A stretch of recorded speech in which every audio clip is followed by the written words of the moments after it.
আসসালামু আলাইকুম। একটা আজকে ফ্রাই রেসিপি নিয়ে চলে আসছি। সব ধরনের মশলাগুলো সামনে রেডি করে রেখেছি। দেখতেই পাচ্ছেন কী মশলা সামনে রয়েছে।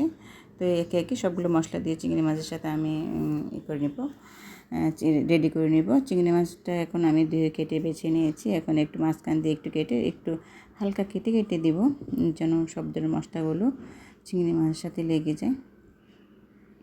তো সবগুলো চিংড়ি মাছ এভাবে করে করা হবে। তো সবাই একটু পুরো ভিডিওটা দেখবেন, দেখে লাইক কমেন্ট করবেন কেমন হয়েছে। পুরো ভিডিওটা দেখবেন, আমরা সবাই সবার ভিডিওগুলো দেখব। চিংড়ি মাছগুলো কাটা হয়ে গেছে। একে একে সবগুলো চিংড়ি মাছ আমরা প্লেটে নিয়ে নেব। এখানে আমি একটু লবণ দিয়ে নেব।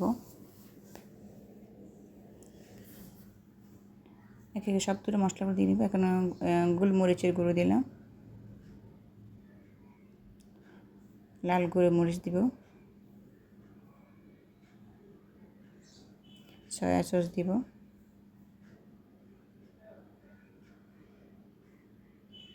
ভালোভাবে একটু মাখিয়ে নেব। এটা মাখানো শেষ, দেখতে পাচ্ছেন।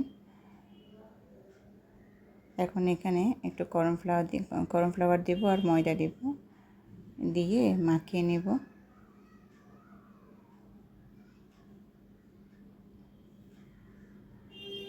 তো এখন ভালোভাবে মাখিয়ে একটু পানি দিব, পানি দিয়ে ভালোভাবে মাখিয়ে নেব।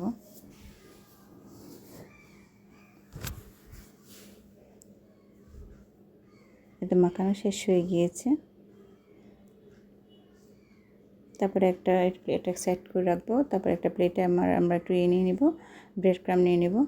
তো ব্রেড ক্রামে চিংড়িগুলো ভালোভাবে কোট করে নেব। একে একে সবগুলো চিংড়ি মাছ কোট করার পরে তারপর আমরা বেছে নেব। আসলে চিংড়ি মাছ পছন্দ করে না এমন কোনো মানুষ নেই, সবাই পছন্দ করে, ম্যাক্সিমাম লোকই পছন্দ করে। তো চিংড়ি মাছ এমনি খেতে খুব ভালো লাগে, তার উপর আবার ফ্রাই করে খেতে আরও বেশি ভালো লাগে। তো একে একে সবগুলো চিংড়ি মাছ আমরা কোট করে নিলাম।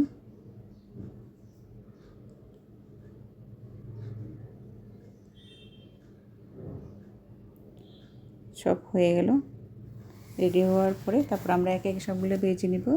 একটা কালো একটা কড়াই আছে, ওটাতে আমি তেল দিয়ে নিলাম। তেল দিয়ে চিংড়ি মাছগুলো দিয়ে নিলাম।